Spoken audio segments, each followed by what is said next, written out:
நமஸ்காரம். Welcome to Saradha சமையல். நான் சாரதா. இன்றைக்கி சாரதா சமையலை நம்ம பார்க்க போகிறது ஒரு ஸ்வீட்டு. இது ரொம்ப நல்லாயிருக்கும். இது வந்து தமிழ்நாட்டில் இந்த பிரம்மோற்சவம் டைமில், அதாவது சித்திரை மாதம் அந்த டைமில் பிரம்மோற்சவம் சிவன் கோவிலில் விஷ்ணு கோவில் எல்லாம் நடக்கும். அந்த டைமில் பண்ணுற ஒரு நைவேத்திய பிரசாதம் இது.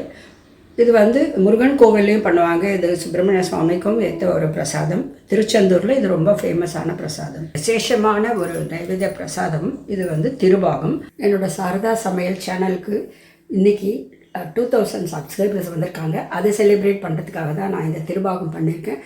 திருபாகம் ரொம்ப நல்லா வந்திருக்கு. ரொம்ப சந்தோஷமாக இருக்குது இதை உங்களோட ஷேர் பண்ணிக்கிறதுக்கு. என்னோடய சப்ஸ்கிரைபர்ஸ், வியூவர்ஸ் எல்லாருக்கும் என்னோட நன்றிகள். இந்த சேனல் மென்மேலும் வளர உங்களோட ஆதரவு எனக்கு தேவை. நீங்கள் வந்து இந்த திருபாகம் இந்த வீடியோ மூலமாக எடுத்துகிட்டு நீங்களும் என்ஜாய் பண்ணுங்கள். திருபாகம் பண்ணுறதுக்கு இந்த மெஷரிங் கப்பில் தான் எல்லாத்தையும் அளந்து எடுத்திருக்கேன். நான் இப்போ என்னென்ன எடுத்திருக்கேன்னு உங்களுக்கு காமிக்கிறேன். இந்த கப்பில் அளந்த முந்திரி பருப்பை வந்து மிக்சியில் வந்து பல்ஸ் மோடில் பவுடர் பண்ணணும். இது பண்ணுறதுக்கு ஒரு முக்கியமான டிப்பு என்னென்னா, நம்ம ஜென்ரலாக வந்து முந்திரி பருப்பை நிறைய வாங்கினா ஃப்ரீசரில் வச்சுப்போம். அது மாதிரி ஃப்ரீசர்லேருந்து எடுத்து உடனே பண்ணால் நம்மளுக்கு இந்த இது வந்து நல்ல மாவாக வரும். சூப்பராக இருக்கும் அது. அதனால் நான் ஃப்ரீசர்லேருந்து வச்சு எடுத்து உடனே இதை பவுடர் பண்ணேன். பல்ஸ் மோடில் நல்லா க்ளீனாக வந்திருக்கு. அடுத்து சர்க்கரை வந்து 2.5 கப்பு வேணும். கடலை மாவு நான் சலித்து எடுத்திருக்கேன் 1 கப்பு. நெய் 1 கப்பு. பால் 1 கப்பு. நான் பால் காய்ச்சி வச்சுருக்கேன். இது பண்ணுறது ரொம்ப சிம்பிள். பண்ணுறதுக்கு நிறைய ப்ராசஸ்லாம் இல்லை. ஆனால் கொஞ்சம் வந்து டைம் எடுத்துக்கும். அதை நிதானமாக மீடியம் ஃப்ளேமில் வச்சு நம்ம கலரணும். அதுதான் இதில் வந்து ரொம்ப முக்கியம். இதில் பக்குவம்ன்றது ரொம்ப பெருசாலாம் ஒன்றும் இல்லை. இது ஒரு ஹல்வா மாதிரி இருக்கும். இந்த டேஸ்ட் வந்து பால்கோவா டேஸ்ட் இருக்கும், முந்திரி கேக் டேஸ்ட் இருக்கும், மைசூர் பாக் டேஸ்ட் இருக்கும். ஏன்னா இந்த 3 முக்கியமான திங்ஸ் அதில் இருக்கிறதுனால இது வந்து ரொம்ப நல்லாயிருக்கும். சுவாமிக்கு நைவேத்தியம் வைக்கிறதுக்கு ஒரு நல்ல டிஷ். நம்ம வீட்டில் பண்டிகை நாளில் கூட இது பண்ணலாம். நம்ம திருபாகம் பண்ணுறது ஒரு எந்த வானலியோ எது வேணால் எடுத்துக்கலாம். நான் வந்து ஒரு ஸ்டெயின்லெஸ் ஸ்டீல் வானலி, அடிகனமான வானலி எடுத்திருக்கேன். இது வந்து இரும்பு கடாயாக இருக்கலாம், நான்ஸ்டிக்காக இருக்கலாம், எது வேணால் இருக்கலாம். இதை வந்து ஃபஸ்ட்டு எல்லாத்தையும் மிக்ஸ் பண்ணிக்கணும். ஸோ நான் இதை எடுத்திருக்கேன். முதல்ல வந்து கடலை மாவு போடுறேன் 1 கப்பு. இதை நல்லா சலித்து வச்சுருக்கேன். அப்போ தான் கட்டி தட்டாமல் நல்லாயிருக்கும்.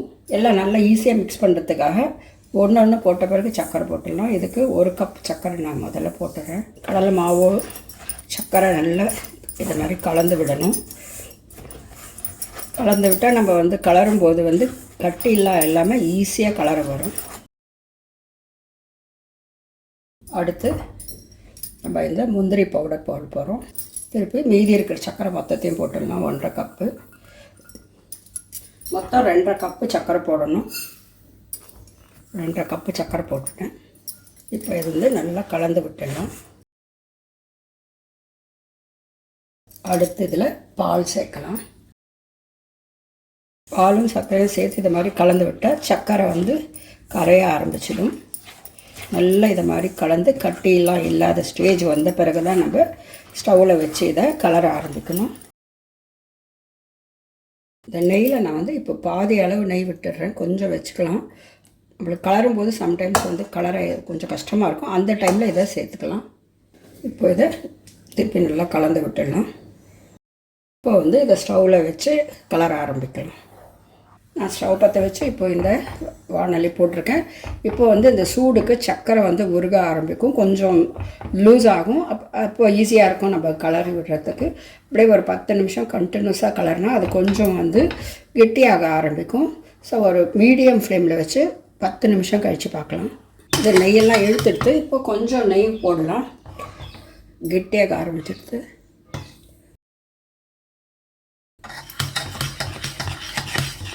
இந்த போட்ட நெய்யெல்லாம் இழுத்துட்டு கொஞ்சம் இந்த பபிள் வர ஆரம்பிச்சுட்டு இந்த ஸ்டேஜில் ரொம்ப கேர்ஃபுல்லாக இருக்கணும். நான் மீடியம் கூட இல்லை, வெரி லோவில் வச்சுருக்கேன். இருக்கிற கொஞ்சம் நெய்யும் சேர்த்துறேன். எல்லாம் சேர்ந்து வந்துட்டு இந்த நெய் வந்து சைட்லேருந்து வரும். இந்த பபிள்ஸ் அப்படியே வெள்ளையாக வரணும் இந்த மைசூர் பாக்குக்கு. அதை மாதிரி வர வரைக்கும் நம்ம கலந்துட்டே இருக்கணும். இப்போ ஒரு கிட்டத்தட்ட ஒரு 13-14 மினிட்ஸாக நான் கலந்துட்டே இருக்கேன். திருபாகம் வந்து ரெடி ஆகிடுச்சு. இந்த இந்த ஃபைனல் ஸ்டேஜ் வரும்போது நம்ம மைசூர் பாக் பண்ணால் ஒரு வாசனை வரும் இல்லையா, அந்த வாசனை வருது, இந்த பபிள்ஸும் வருது. நம்ம போடுறதுக்கு முன்னால் செக் பண்ணால் இந்த மாதிரி விழணும். இந்த கரண்டி அதனால் இப்படி இருக்குது. அந்த கேக் பேட்டர் விழும் இல்லையா, அது மாதிரி நல்ல வெள்ளையாக வருது பபிள்ஸு. ஸோ இந்த ஸ்டேஜில் ஆஃப் பண்ணிவிட்டு இதை வந்து வேறு பாத்திரத்துக்கு மாற்றிடலாம். தண்ணியாக தான் இருக்கும், ஆனால் கொஞ்சம் போக போக கொஞ்சம் கெட்டியாகிடும். இது வந்து பால்கோவா இல்லாட்டி ஹல்வா பதத்தில் தான் இருக்கும். நான் ஸ்டவ் ஆஃப் பண்ணிவிட்டேன். சும்மா கலந்து விட்டுடலாம் ஒரு 2 minutes. அதுக்கப்புறம் வேறு பாத்திரத்துக்கு மாற்றிடலாம். ஸ்டவ்லேருந்து இறக்கியாச்சு. இதை வந்து நம்ம இப்படி போடும்போது இந்த கேக் பேட்டர் விழும் இல்லையா, அந்த மாதிரி ஃபோல்டிங் பதத்தில் வந்து விழணும். இப்போ வந்து நம்ம ஒரு பாத்திரத்துக்கு மாற்றிடலாம். விழும்போது தெரியுது இல்லையா உங்களுக்கு எப்படி ஃபோல்டு வருதுன்ட்டு.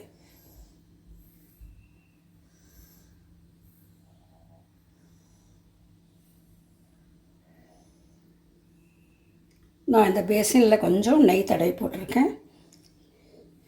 இப்போ வந்து இது சூடாக இருக்குது. நம்ம இதை வந்து கலரி விடலாம். கொஞ்சம் இதே மாதிரி கலருனா கொஞ்சம் கெட்டியாக ஆரம்பிக்கும். இது ரொம்ப கெட்டியாலாம் இருக்காது, கொஞ்சம் ஹல்வா பதம் இருக்கும். இப்படி பால்கோவா நம்ம வீட்டில் பால்கோவா பாலில் பண்ணுவோம் இல்லையா, அது எந்த ஸ்டேஜில் இருக்குமோ அந்த ஸ்டேஜில் இருக்கும். அது சூடாடுற வரைக்கும் நம்ம ஒரு 5 நிமிஷம் கலந்து விட்டுடலாம். இது நல்லா கலந்து விட்டால் ஒரு 10 நிமிஷம் மேலே ஆச்சு. இப்போ வந்து வார்மாக இருக்குது. இந்த ஸ்டேஜில் நம்ம வந்து டிஸ்பிளே பண்ணலாம். கோவில் பிரசாதம்னா இலையில் வச்சு கொடுப்பாங்க. நான் வந்து அது ஒரு வாழையில் கொஞ்சம் நெய் தடவிருக்கேன். ஜென்ரலாக கோவில் பிரசாதம்லாம் மோஸ்ட்லி இலையில் தருவாங்க. திருச்செந்தூரில் இந்த பிரசாதம் ரொம்ப ரொம்ப ஃபேமஸ். பாருங்கள், நல்லா கெட்டியாகிடுச்சு. பார்க்கும்போது ஹல்வா மாதிரி இருக்குது. இதை வந்து அப்படியே மடித்து